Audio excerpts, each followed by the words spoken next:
She can barely hold a job. She's an unstable mother. Those words, sharp as knives, echoed across the courtroom. My own mother said them. Not a stranger, not an enemy. My mother. The silence that followed cut deeper than the accusation itself, as though the entire room was holding its breath, waiting for me to crumble. My name is Rachel Morgan. I am 30 years old, and this was the moment my life divided into before and after.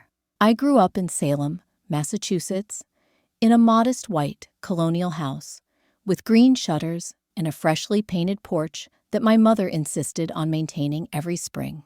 To outsiders, our family seemed picture perfect. Inside those walls, perfection was a performance choreographed entirely by my mother, Evelyn. She demanded excellence in everything: posture, grades, appearance, even the way I breathed. Stand taller, Rachel. You look weak. Why isn't your hair brushed? If you can't get an A+, why bother? Her criticisms weren't occasional corrections. They were the air I breathed. I remember sitting at the dinner table as a child, fork frozen halfway to my mouth, bracing myself for the inevitable remark. She never missed a chance. My father, Andrew, was my only shield. He had kind eyes, a laugh that could soften her sharpness, and a way of reminding me that I was enough just as I was. But when I was 11 years old, he died of a sudden heart attack while driving home from work. His car never made it to our driveway that night. That was the day my safe place disappeared. Without him, my mother's voice became law. Her obsession with appearances only deepened. She taught me grief was weakness, that vulnerability was shameful. So I hid my tears in the dark, pressing my face into my pillow, while she maintained her image of a flawless family to the neighbors. I threw myself into school, not because I loved it, but because it was the one battlefield where I had a chance of winning her approval. Perfect scores, debate trophies, honor roll. I collected them like armor, yet every accomplishment was met with dismissal. When I was accepted into Yale on scholarship, she said, "Too expensive. You'll end up drowning in debt." When I placed second in a statewide debate, she glanced at the girl who won and said, "You should study her technique." Nothing I did was enough. Still, a fire sparked inside me. If she told me something was impossible, I clung to it harder. If she doubted me, I used her doubt like fuel. That's how I survived. That's how I made it through the years, when her disapproval was the loudest voice in my head. I had no idea then how much her words would shape me, how much they would haunt me into adulthood. Even at 30, sitting in that courtroom, I felt like the same little girl, standing in our kitchen, being told to be realistic, to lower my dreams. But here's the truth my mother didn't know, the one I had kept hidden for 7 years. I wasn't some unstable daughter bouncing from job to job. I wasn't the failure she painted me to be. I had built something powerful, something she could never take away. And when that truth came out, it would silence not just her words, but a lifetime of her judgment. Before I go any further, I want to ask you something. Have you ever had someone in your own family tear you down so completely that you started to believe their words? If you have, then you'll understand why this story matters. And if you haven't, maybe you'll hear something today that makes you question the way we treat the people closest to us. Now back to that courtroom. When my mother's attorney finished his opening statement, I felt my chest tighten. The way he described me, reckless, unreliable, unstable, was a script I knew by heart. I had heard versions of it my whole life, but hearing it spoken under oath, in front of a judge, about whether I was fit to raise children, cut deeper than anything before. I should tell you something I had never told her. For the past 7 years, I had been wearing a black robe every morning, sitting on the bench of family court. While my mother thought I was bouncing from job to job, I was quietly making decisions that determined the futures of families, protecting children, upholding justice. Why didn't I tell her? At first, because I knew she'd twist it. She would diminish it, say I didn't deserve it, or that I would fail eventually. Later, it became a boundary, a sacred corner of my life that was free from her judgment. My silence was my protection. But that silence came at a cost. She built her entire case against me on a lie she believed was true. The irony wasn't lost on me. She wanted custody of Emma and Jack, my sister's children, claiming I couldn't provide stability. Yet for nearly a decade, my career had been the very definition of stability. I had stood for families like theirs countless times, and now I was the one on trial. Thomas squeezed my hand under the table. His presence was steady, like an anchor keeping me from being pulled under by the tide of my mother's accusations. He leaned in and whispered, "Let them talk. The truth is coming." But the truth wasn't the only thing waiting to surface. Because while my mother had underestimated me, she had also been preparing her attack. She'd been writing down every tiny flaw she thought she saw in my parenting. Lily staying up too late, me taking a phone call during dinner, missing one holiday gathering. She had turned those scraps into a dossier, ready to be used against me. And she wasn't alone. She had recruited allies, family members who barely knew me but were ready to testify on her behalf. It felt like betrayal, stacked on betrayal. My aunt, my cousin, even a neighbor I hadn't spoken to in years, all lined up to claim I wasn't fit, my own blood, siding with her. The mediator's voice broke through my racing thoughts. "Mrs. Morgan, would you like to respond to your mother's concerns?" I opened my mouth, but for a second, no sound came out. I was 30 years old, a sitting judge. Yet at that moment, I felt 11 again, standing in my childhood kitchen, being told I wasn't enough. Finally, I found my voice. My employment is stable. My home is stable. My family is stable, and I will prove it. The mediator nodded, but my mother smiled, just slightly. The kind of smile that said she still thought she had the upper hand. What she didn't know was that her case was about to collapse in the most public, humiliating way possible. When I was a little girl, I used to believe that if I worked hard enough, I could change my mother's voice, that if I came home with straight A's, or if I wore the dress she liked, or if I smiled just the right way, she might finally say the words I was desperate to hear. "I'm proud of you." That day never came.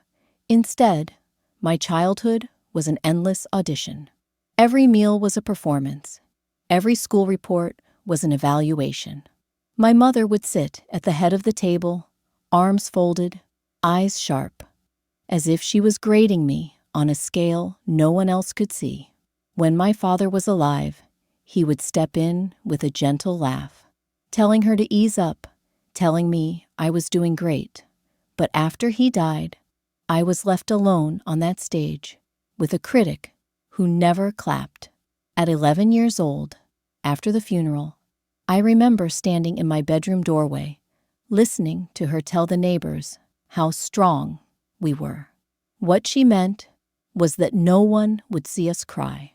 My grief became a secret I carried in silence. By high school, I had learned to turn that silence into something else: determination. I joined debate club, where I discovered the one place her voice couldn't touch me: behind a podium. When I argued ethics and justice, my words carried weight. People listened. People respected me. It was the first time I realized I could shape my own identity, separate from her. Still, her shadow followed me. When I earned a scholarship to Yale, she scoffed. Too expensive. You'll regret it. When I got accepted into law school, she shook her head. Those jobs are for people with connections, not girls like you. But every time she said you can't, I heard watch me. And that's what carried me through years of exhaustion, of balancing 3 jobs while studying until my eyes blurred, of proving myself in courtrooms where no one believed a young woman could command authority. I didn't just survive, I rose. That's what made sitting across from her in that mediation room so surreal. I wasn't a scared girl anymore. I wasn't a student clinging to scholarships. I was a woman who had fought her way into a career she told me was impossible. A woman who had a husband, a daughter, a home filled with love. And still, her words had the power to make my chest tighten and my throat burn. I thought I had escaped her grip, but here she was again, trying to drag me down. Only this time, it wasn't just about me. It was about Emma and Jack, 2 children who had already lost more than they should have. 2 children who needed safety, stability, and love. And I knew something my mother didn't. She was playing a dangerous game. She thought she was building a case against me. But what she didn't realize was that her obsession with perfection was about to expose her own cracks. Because while she was gathering witnesses, I was gathering evidence too. Not just proof of my stability, but records, testimonies, and evaluations that showed the truth of my home and my parenting. The problem was, her lawyer had one more move prepared, one that none of us saw coming. Before I tell you what happened next, I want you to stop and think about something. Have you ever had a dream so fragile, so important to you, that one harsh laugh from someone you loved nearly destroyed it? I ask, because that is exactly what happened to me. And maybe you've felt the same sting. When I was 17, I told my mother I wanted to be a lawyer. Not just any lawyer. I wanted to become a judge someday. For the first time in years, I allowed myself to share a dream that felt bigger than grades, bigger than trophies. I thought maybe, just maybe, she would see me differently. She laughed. Not kindly, not playfully, but in that sharp, dismissive way that made my stomach twist. Be realistic, Rachel. Those jobs aren't for girls like you. You'll just end up disappointing yourself. That moment became a turning point. Instead of breaking me, her laughter hardened into fuel. I promised myself I would prove her wrong.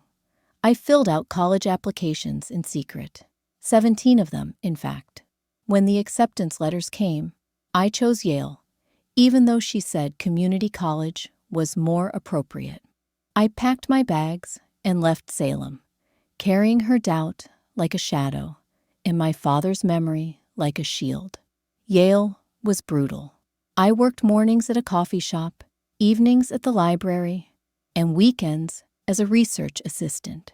My mother called it stubbornness. I called it survival. By the time I graduated, I had learned that my grit was worth more than her criticism. Law school at Harvard came next, and with it, Daniel. He wasn't like the others. He listened. He asked questions. He saw me. One night in the library, he said softly, "You never talk about your family." I shrugged it off, but inside, I was afraid. Afraid that if he really knew, he might walk away. Instead, he stayed. He became my partner in every sense. The one person who believed in me without conditions. We married during our final year, in a simple courthouse ceremony my mother attended with thin-lipped disapproval. "Marriage and a career don't mix," she warned. I ignored her, as I had learned to do. After graduation, Daniel pursued corporate law, while I carved my path in family law, driven by every child I had seen abandoned, dismissed, or silenced. I worked 70-hour weeks, chasing opportunities that led me to clerkships, then to a position as an assistant district attorney. My mother saw instability. I saw momentum. When Lily was born 2 years later, life shifted again. Balancing diapers and case files nearly broke me, but I refused to give up either. I wasn't going to choose between being a mother and being the professional I had fought to become. I wanted my daughter to see a woman who didn't shrink under pressure, who didn't let someone else's doubt define her. But just as my life seemed to be balancing, my sister Natalie spiraled. Drugs, bad choices, disappearing for weeks at a time. When CPS finally intervened, Emma and Jack were left alone and terrified. That was the moment Daniel and I stepped in. That was the moment we said yes to family, even though we knew it would change everything. I thought taking in my sister's children would unite the family. Instead, it triggered the cruelest battle of my life. Because when I reached out to CPS to apply for custody, they told me something that made my blood run cold. My mother had already filed first. The day after I learned my mother had filed for custody, the story hit the press. Grandmother battles daughter for custody of at-risk children. The headline read in bold across the local paper. Within hours, it spread online, turning what should have been a private family matter into a public spectacle. Reporters camped outside the courthouse, neighbors whispered in the grocery store, and colleagues I barely knew sent me awkward messages of support. I had spent years building a reputation for discretion and professionalism. Yet now, my name was tangled with gossip. Strangers debated my parenting on social media, speculating about my so-called instability. The narrative my mother had spun behind closed doors was now plastered across every newsfeed. Daniel clenched his jaw as he scrolled through the comments late one night. "They're eating out of her hand," he muttered. "She's painting herself as the saintly grandmother and you as the selfish career woman." I took the phone from him and set it down. "Let them talk," I said, though my voice wavered. "The truth will come out." But my mother wasn't finished. At our next attorney meeting, Sophia slid a thick folder across her desk. "This," she said grimly, "is what we're up against." Inside were pages and pages of notes, dates, times, detailed accusations, all written in my mother's handwriting. I felt my stomach twist as I read. April 15th.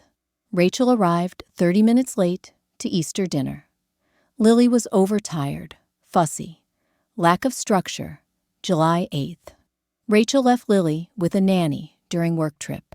Shows misplaced priorities. November 20th. Rachel took a phone call at dinner. Ignored child's needs. On and on it went, stretching back years, a carefully curated record of every moment she believed proved I was unfit. "She's been preparing this for years," I whispered, my hands trembling. Sophia nodded. "It's what I call a failure file. Some parents use it to build custody cases against their ex-spouses. Your mother used it against you." I wanted to laugh, or scream, or both. Here I was, a sitting judge, accused of being unfit because I once took a phone call during dinner. The absurdity burned in my chest, but the fear was real. Judges are human, and perception matters. What if the court believed her version over mine? As if that wasn't enough, Sophia added, "She's lined up witnesses. Your Aunt Claire, your cousin Beth, even an old neighbor. They're prepared to testify that you're distracted, unreliable, that you prioritize work over family." I pushed the folder away. They barely know me. Claire has seen Lily maybe 4 times. Beth lives across the country. And Mrs. Franklin, she moved away when Lily was a baby. "Doesn't matter," Sophia said. "In family court, even thin testimony carries weight. The question is whether it builds a pattern. Daniel leaned forward, his voice tight. We'll fight it. We'll show them who Rachel really is. I nodded, but my confidence was cracking. Every page of that file felt like a brick stacked against me. Every witness another stone in a wall I couldn't break through. As the custody hearing drew closer, I felt the weight pressing down heavier each day. The press hounded us. The gossip swirled, and my mother's file grew larger in my imagination until it felt like a monster waiting to devour me. I told myself the truth would save me, that once the court saw my real career, my stability, my home, her lies would crumble. But just when I thought I had braced myself for the worst, her lawyer unveiled a move none of us had expected, one that could destroy me before I even had a chance to speak. The courtroom smelled faintly of polished wood and paper, the kind of scent that usually comforted me. But that morning, sitting at the petitioner's table instead of the bench, I felt out of place, like I had wandered into someone else's trial. Except it was mine. The bailiff called the session to order, and the judge entered. I straightened my back, my palms pressed flat against the table to hide their trembling. Across the aisle, my mother sat ramrod straight, in a gray suit and pearls. Her lawyer, Mr. Harland, whispering in her ear like a devil at her shoulder. The hearing began with witness testimony. My husband Daniel spoke first, his voice steady as he described our home, our parenting, our plans for Emma and Jack. Then came a colleague of mine, someone I trusted, who testified about my integrity and character without mentioning the truth of my job. Every word was careful, deliberate. But when it was my mother's turn, the air seemed to thin. She stepped into the witness box with the poise of someone who believed the outcome was already hers. Mrs. Morgan, Harlan prompted, do you have concerns about your daughter's ability to care for these children? She sighed dramatically, as if reluctant to speak ill of me. Rachel has always struggled with stability. She moves from job to job, never satisfied, never grounded. Children need consistency, and my daughter cannot provide that. She can barely hold a job. The words rang in the air like a gavel strike. I heard gasps from the back row, whispers rippling across the courtroom. My chest tightened, but I kept my eyes fixed forward. I had waited for this moment. Sophia, my attorney, rose smoothly for cross-examination. Mrs. Morgan, when was the last time your daughter told you about her current employment? My mother frowned.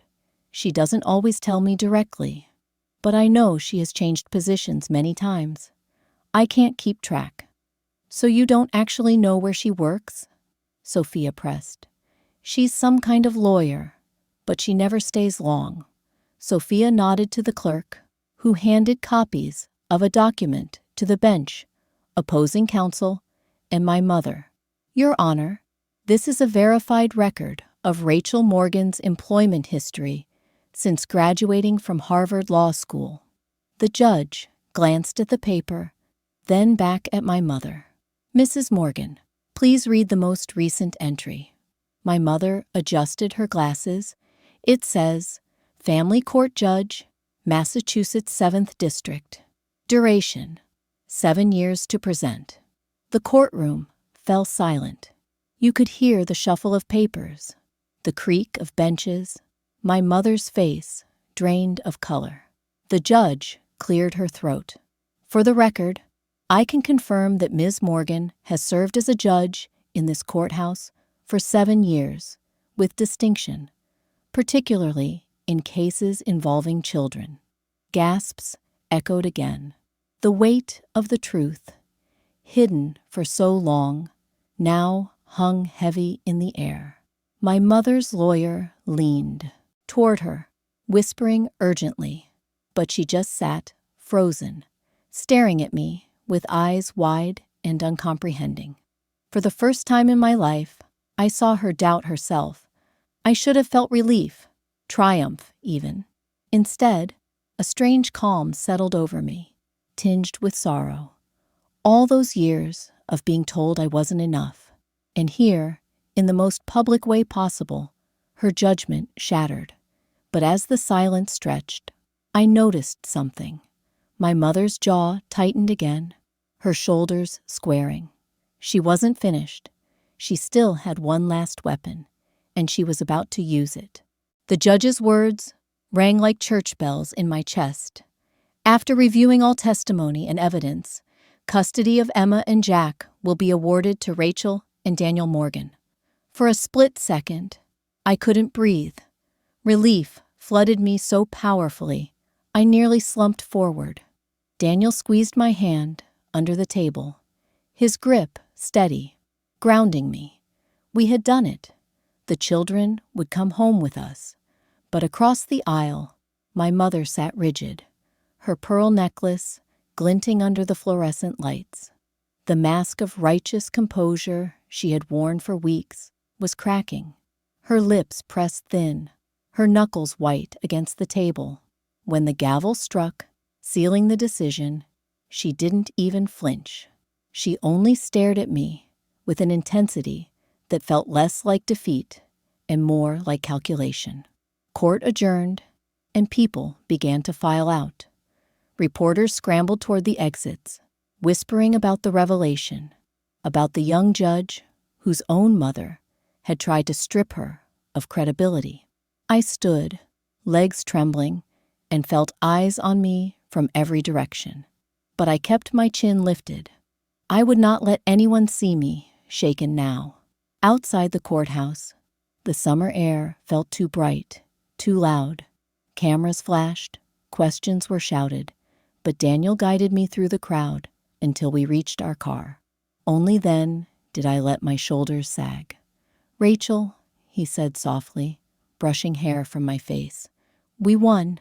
I nodded, swallowing the lump in my throat. "Yes, but it doesn't feel like the end." I was right. That evening, after Lily was tucked into bed and Daniel was upstairs unpacking boxes for Emma and Jack's arrival, the doorbell rang. I opened it to find my mother standing on the porch. She looked smaller than I'd ever seen her, but her eyes burned with something fierce. "May I come in?" she asked. I hesitated, then stepped aside. She walked into the living room, her gaze sweeping over the toys neatly stored in bins, the family photos on the mantel, the warmth of a home she had just sworn in court I couldn't provide. "You have a lovely house," she said, voice clipped. I folded my arms. "Why are you here?" She turned slowly, fixing her eyes on me. "Because there are things you don't know about your father." The name hit me like a physical blow. My father, the one person who had ever made me feel enough, the one whose absence left me defenseless. My throat tightened. "What about him?" Her hands trembled as she clutched her purse. "He kept secrets from you. Things I never told you because I thought you weren't ready. But after today, after everything, I realize you need to know." Anger flared in me, hot and immediate. "You spent years tearing me down, and now you show up at my door with some mystery about Dad? Why should I believe you?" Her eyes glistened. "Because it changes everything you think you know about him, and about yourself." I stared at her, torn between fury and desperate curiosity. For 30 years, my father had been the one untarnished memory in a life overshadowed by her criticism. What could she possibly reveal that would shake that foundation? My pulse thundered in my ears. I didn't want to give her the satisfaction, but the words slipped out anyway. "What secret?" She leaned closer, her voice low, deliberate. "Your father left something behind for you, and it's time you finally read it." I didn't sleep that night. My mother's words kept circling in my mind. "Your father left something behind for you." By morning, my hands still shook as I drove to her house, the last place I wanted to be, yet the only place that might hold the answers. She was waiting for me in the doorway, a cardboard box in her arms. Without a word, she set it on the dining room table, the same table where I had once sat, a nervous little girl being critiqued over every meal. "This was in the attic," she said quietly. "I found it after the trial." Inside were worn, leather-bound journals. My father's handwriting curled across the first page, instantly recognizable. My chest tightened as I flipped through them, scanning entries dated years before his death. He had written about me, about my determination, my sense of fairness, my stubbornness. Rachel argued today that even her stuffed animals deserved equal turns. "She'll be a lawyer one day. I can feel it." Tears blurred the ink. He had believed in me all along, even when my mother hadn't. The final journal held a letter, sealed in an envelope, with my name scrawled across it.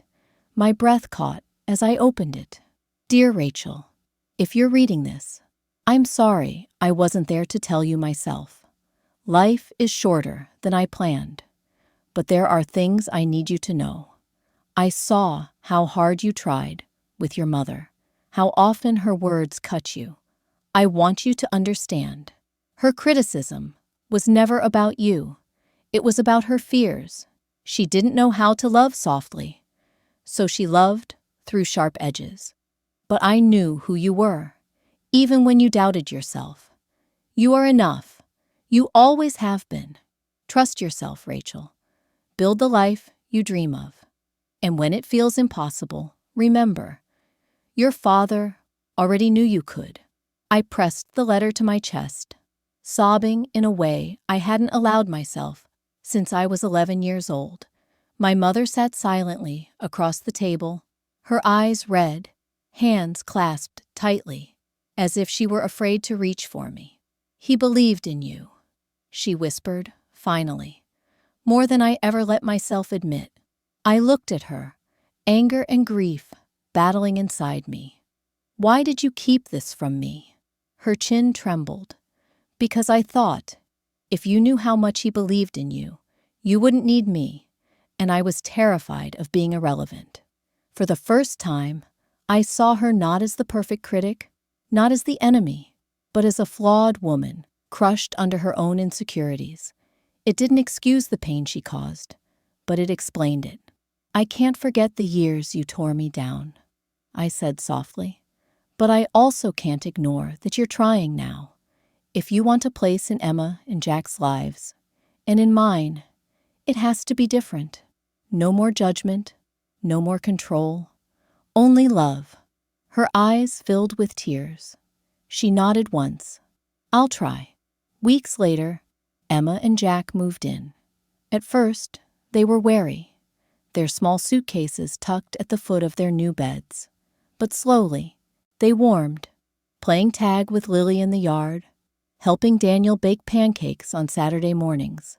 Laughter began to echo in our house, weaving new threads of family where brokenness had once ruled.